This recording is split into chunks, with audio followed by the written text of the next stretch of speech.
Hiya guys, Crazy Teacher Nick here again with a new video on descriptive writing. Now, have a look at that picture again. This is a picture I took when I was in Mexico. To you it might just seem like a picture. To me, it comes alive.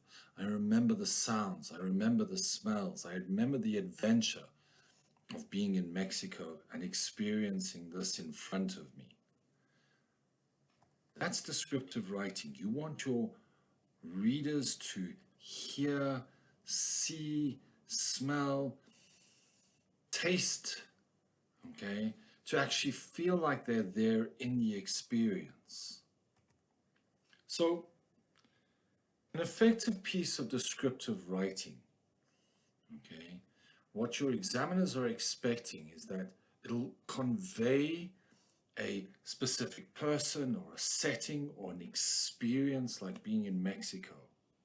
Okay, it doesn't tell a story. It's more focused on the experience. It's going to use that variety of sensory details, that sight, sound, smell, taste, and touch.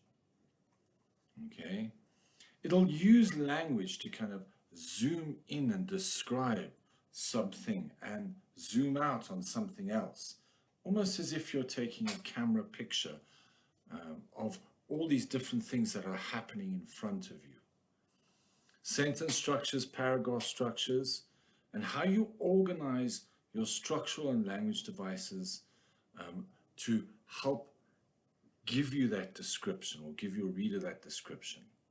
Well-chosen language, so your vocabulary is really important, okay? And then, as I said, those language devices, or creating sound effects. Okay, think about assonance or onomatopoeia, okay, to also help convey that mood and that atmosphere. And I'm sure by now you guys know that these are the key conventions. So whether you're analyzing a text, whether you're having to write a piece of descriptive writing, these are the things that are going to help guide you. So what can you hear when you see this picture? Do you hear this? Or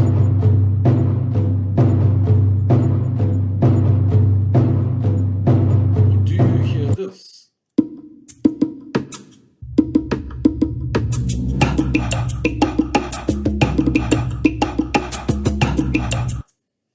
So using the senses, you want your readers to believe that they are there. Okay? So through the descriptions of what you would expect to see or smell, okay, or what you hear, by explaining that to your audience, it's going to place them there. Here's a good example. Okay, this is by Hemingway, one of his books, A Farewell to Arms. In the late summer of that year, we lived in a house in a village that looked across the river and the plain to the mountains. In the bed of the river, there were pebbles and boulders, dry and white in the sun, and the water was clear and swiftly moving in blue in the channels. Troops went by the house and down the road, and the dust they raised powdered the leaves of the trees. The trunks of the trees, too, were dusty, and the leaves fell early that year. And we saw the troops marching along the road, and the dust rising and leaves stirred by the breeze falling, and the soldiers marching, and afterward the road bare and white, except for the leaves. Didn't you get a picture in your mind of what that looked like? Strong descriptive adjectives, lots of figurative language, okay? Structural devices, okay? Punctuation for effect. Create an experience for your reader. It was lit by thousands and thousands of candles that were floating in mid-air over 4 long tables where the rest of the students were sitting.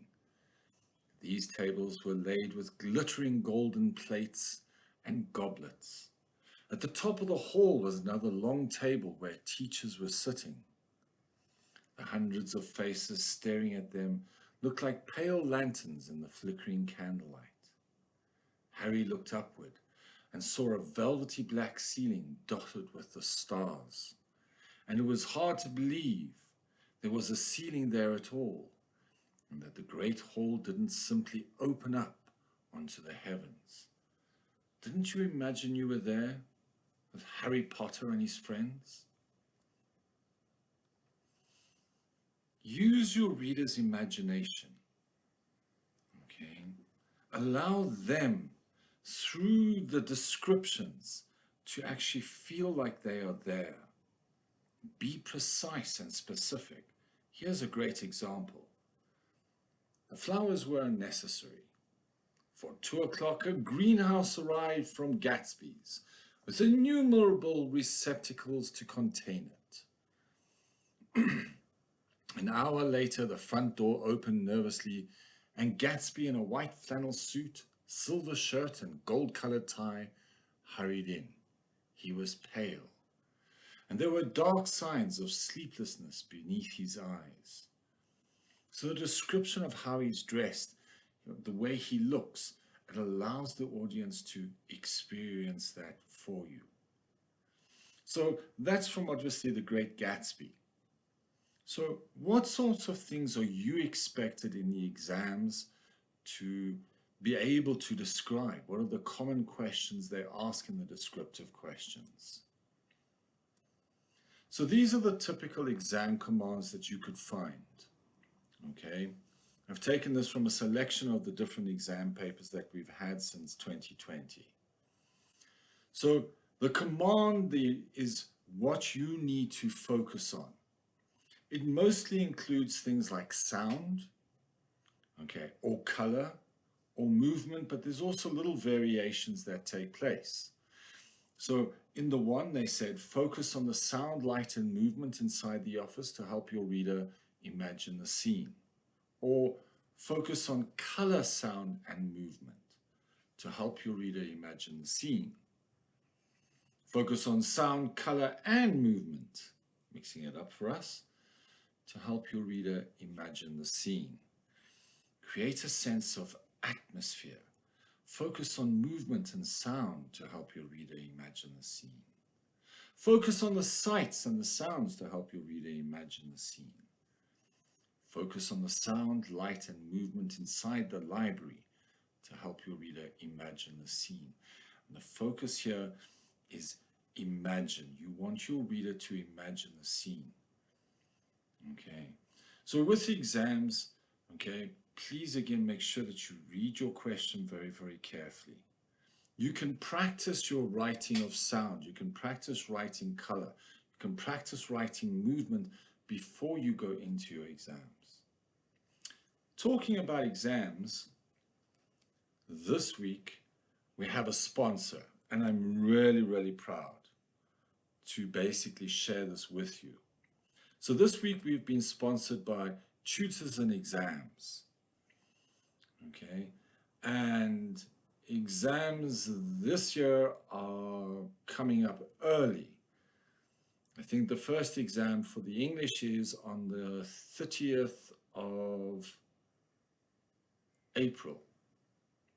So make sure, if you haven't registered yet to write the exams, that you've booked in with Tutors and Exams.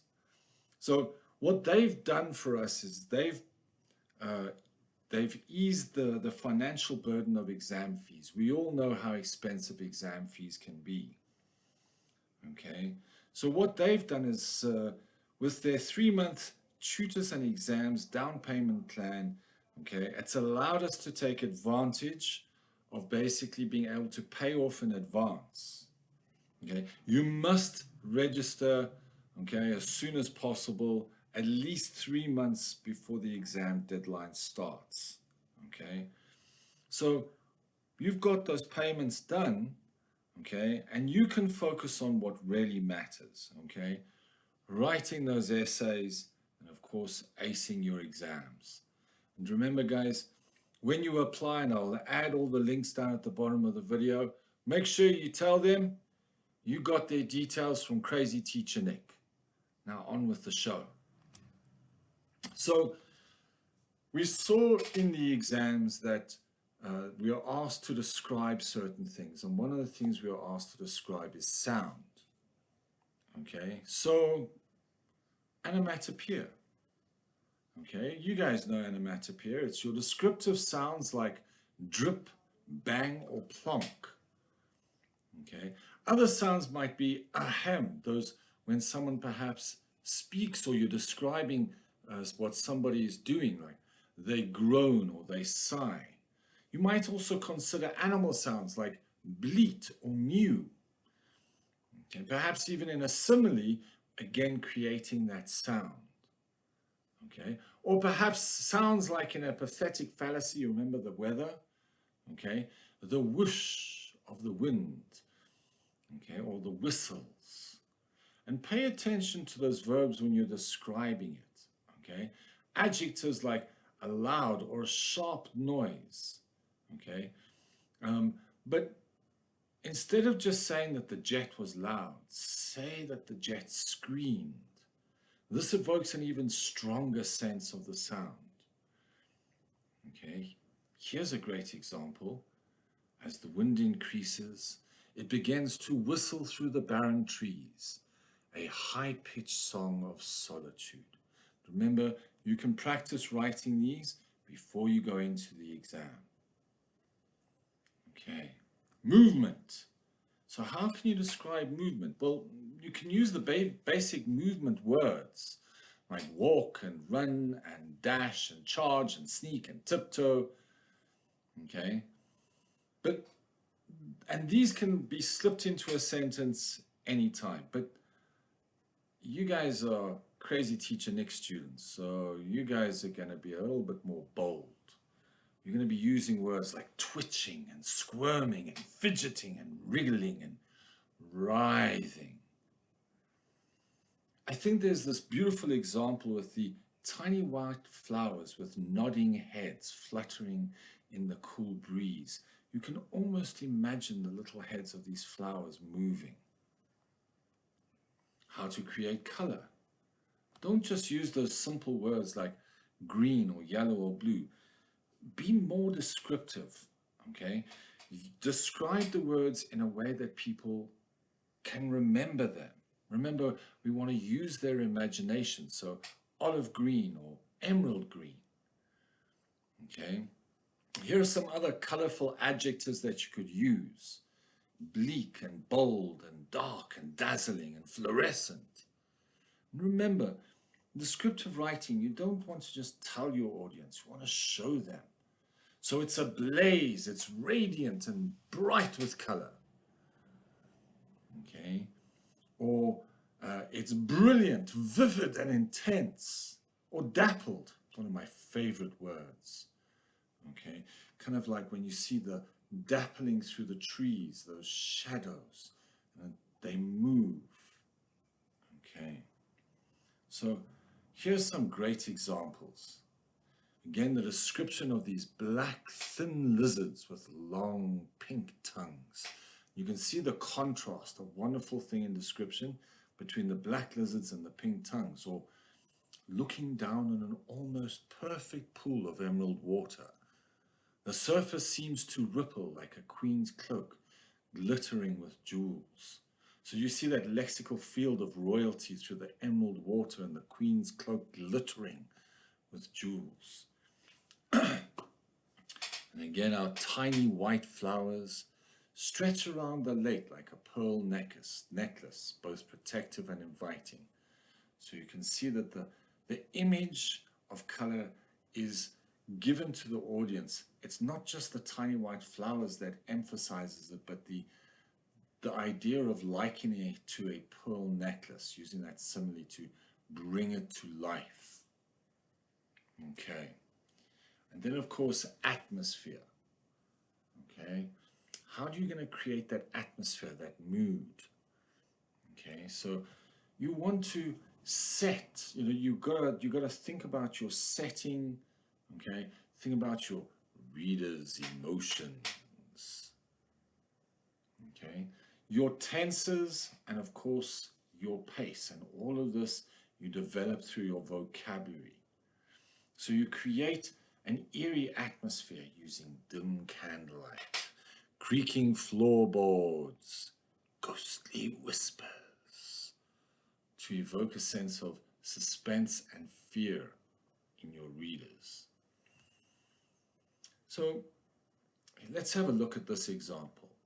Amanda walked out the front door of the hospital and sat on a bench. She was upset because her daughter Sarah had been in a car accident and was now brain dead. Very boring. Let's see if we can fix it. So, the magic, let's try this. Amanda moved as if in a trance. Her feet felt detached, numb, as they transported her across the slick, shiny tiles of the hospital floor and spilled onto a cold iron bench at the entrance. Nausea rose, clogging her throat with a sour, painful lump as she bent over, pressing her head down between her knees. She blinked hard, trying to clear her mind. But the image of Sarah, all tubes and bandages, refused to go. One careless moment behind the wheel, a few seconds of inattention, and her little girl was gone. All that remained was an empty husk run by machines and monitors. Didn't you feel the pain that the mother was feeling? Didn't the whole atmosphere feel sad and almost broken? And remembering that you're looking to get to about 700 words, there's definitely far more words than there were in the first attempt here. Let's have a look at another idea. A ripple rocked me, nearly turning me over. As I floundered, trying to right myself, another came, a wash like that of a small boat passing, rolling me in its wake.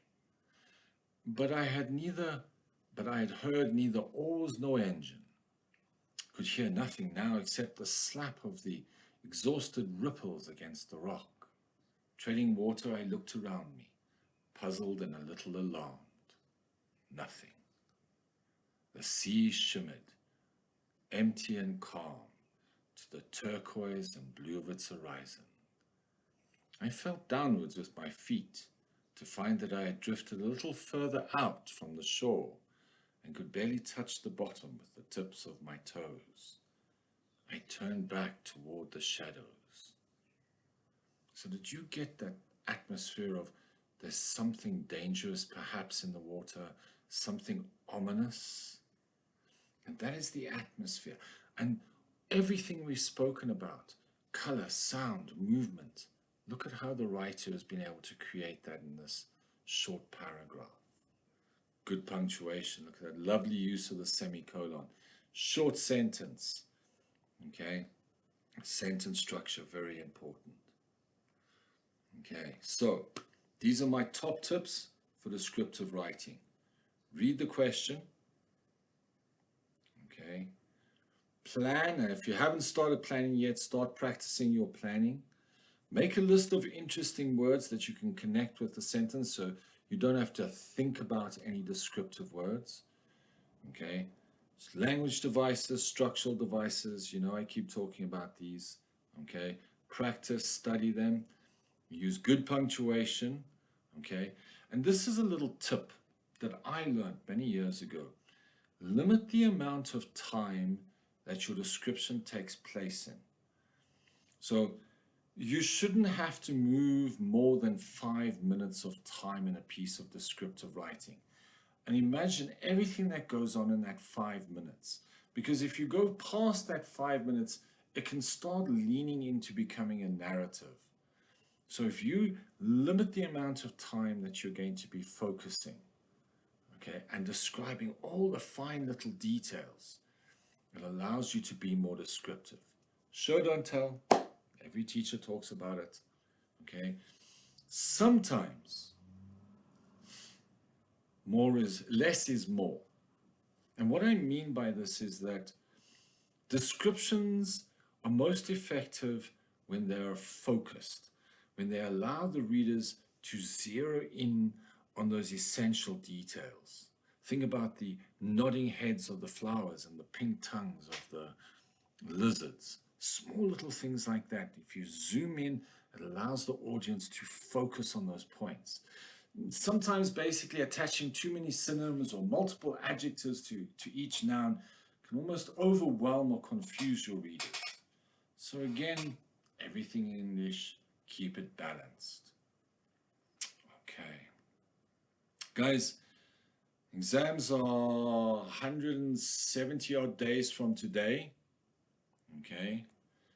So remember, okay, to bring your writing to life for your reader. And descriptive writing, guys, it's so important. Descriptive writing, whether you're writing a travel guide, an article, descriptive writing, narrative writing, descriptive writing is so, so, so important. Okay.